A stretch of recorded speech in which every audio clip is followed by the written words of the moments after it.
Have you ever noticed how time seems to speed up as we get older? Days turn into weeks, weeks into months, and years fly by in a blink. This phenomenon, often lamented with phrases like time flies, is a common human experience. But why does it happen? Why does time feel so expansive in childhood and so fleeting in adulthood?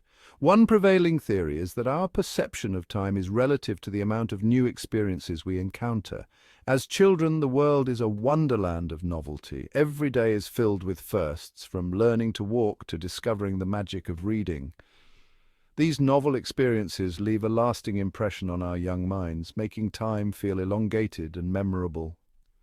However, as we age, our lives tend to fall into routines.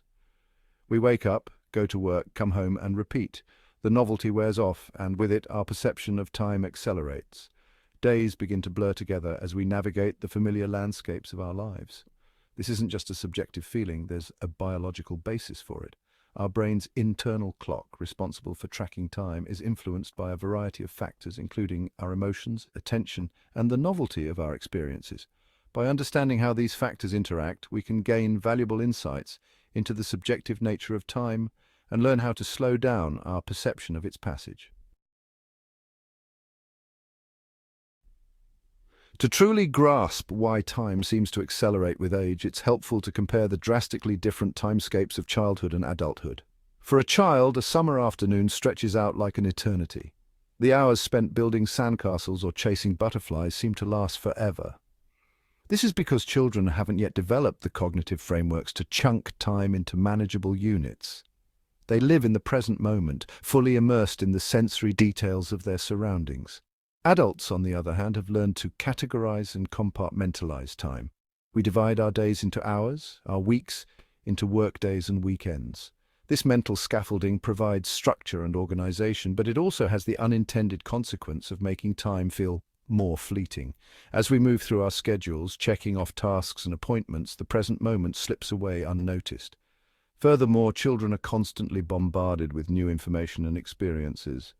Their brains are working overtime to process all this novelty, forming new neural connections at a rapid pace. This heightened state of learning and development contributes to the feeling of time slowing down. In contrast, adults have already encountered most of life's basic experiences. Our brains don't need to work as hard to process familiar information, so time seems to pass more quickly. Time perception is not a single, unified process. It's an intricate symphony orchestrated by various brain regions working in concert. While there's no single timekeeper in the brain, several key areas play crucial roles in how we experience time. The suprachiasmatic nucleus, or SCN, located in the hypothalamus, is our internal pacemaker, regulating our circadian rhythms and influencing our perception of time across the 24-hour cycle. It's responsible for our sleep-wake patterns, hormone release, and other bodily functions that fluctuate throughout the day. The hippocampus, nestled deep within the brain's temporal lobe, is essential for memory formation, particularly episodic memories, which are memories of specific events and experiences. These memories are intricately linked to our perception of time, as they provide the building blocks for our personal timelines.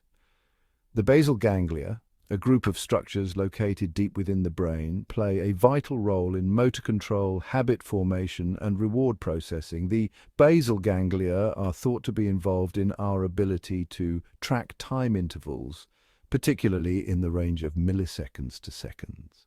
The prefrontal cortex, as the brain's executive center, is responsible for higher-level cognitive functions, including planning, decision-making, and working memory. It plays a role in our conscious awareness of time and our ability to estimate durations. Why do novel experiences seem to slow down time? The answer lies in the brain's reward system and a neurotransmitter called dopamine. When we encounter something new and exciting, our brains release a surge of dopamine. This dopamine rush creates a feeling of pleasure and reward, signaling to our brains that this experience is worth remembering. The heightened state of attention and arousal triggered by dopamine also enhances memory formation. The more vividly we encode an experience into memory, the longer it seems to last in retrospect. Think back to a particularly memorable event in your life, a first date, a graduation ceremony, a breathtaking sunset. chances are these events are etched into your memory with exceptional clarity, making them feel like they unfolded in slow motion. In contrast, routine experiences elicit less dopamine release. Our brains don't prioritize encoding these mundane events in as much detail, so they tend to fade from memory more quickly, contributing to the feeling of time flying by. The science of slow motion encoding memories. Our brains don't record memories like a video camera capturing every detail. Instead, we create a mental representation of an event by encoding key sensory details, emotions, and thoughts associated with it. The more richly we encode an experience, the stronger and more vivid the memory becomes. When we're exposed to new information or experiences, our brains have to work harder to process and make sense of it. This increased cognitive effort strengthens the memory trace, making it more resistant to forgetting. As a result, these novel experiences occupy more space in our mental timelines, creating the illusion of time slowing down. Imagine flipping through a photo album. A vacation album filled with photos of exotic locations and exciting activities will likely evoke a sense of time expanding. Each photo triggers a cascade of memories, making the trip feel longer in retrospect. On the other hand, an album filled with routine photos from daily life might feel like a blur, as these memories are less distinct and less emotionally charged. Breaking down time. How we chunk our experiences. The way we perceive time is also influenced by how we mentally chunk our experiences. Just as we divide a long journey into smaller, more manageable segments, we also break down our perception of time into smaller units. These units can be as short as a few seconds or as long as several years, depending on the context. For example, when we're engaged in an enjoyable activity, time seems to fly by because we're not consciously tracking its passage. Our attention is fully absorbed in the present moment, and we're not breaking down the experience into smaller units of time. However, when we're bored or anxious, we tend to become hyper-aware of time's passage. We might check the clock repeatedly, counting down the minutes until an event or deadline. This heightened awareness of time makes it feel like it's dragging by. Time is relative, the power of focus and emotion. Einstein's theory of relativity doesn't just apply to the cosmos, it also holds true for our subjective experience of time. Just as time is relative to the observer's motion in physics, our perception of time is influenced by our emotions, attention, and the significance we attach to events. When we're engrossed in an activity that captivates our attention, whether it's playing a musical instrument, having a stimulating conversation, or losing ourselves in a good book, time seems to melt away. This state of flow, as psychologist Mihaly Csikszentmihalyi coined it, is characterized by complete absorption in the present moment, a loss of self-consciousness, and a sense of effortless concentration. In this state of flow, our perception of time becomes distorted, and hours can feel like minutes. Conversely, when we're bored or anxious, time seems to crawl by. This is because our attention is no longer engaged, and we become acutely aware of time's passage. Similarly, our emotional state can dramatically influence our time perception. Fear, for example, can make time feel like it's slowing down, as our brains go into fight or flight mode and prioritize processing threatening information.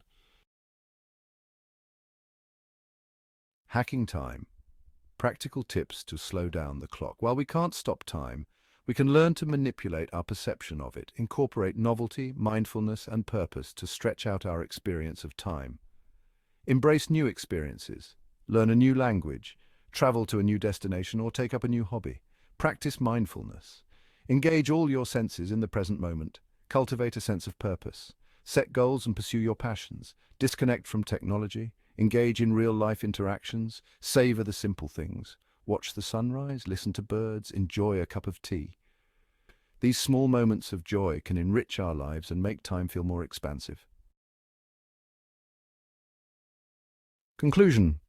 Embracing the subjectivity of time. Time is a slippery concept, both a fundamental aspect of the universe and a deeply personal experience. While we can't control the clock's relentless march, we can learn to manipulate our subjective experience of time by understanding the factors that influence it. By embracing novelty, practicing mindfulness, and cultivating a sense of purpose, we can slow down the perceived passage of time and savor the precious moments that make up our lives. Remember, time is not just something that happens to us, it's something we actively create with every thought, feeling, and experience.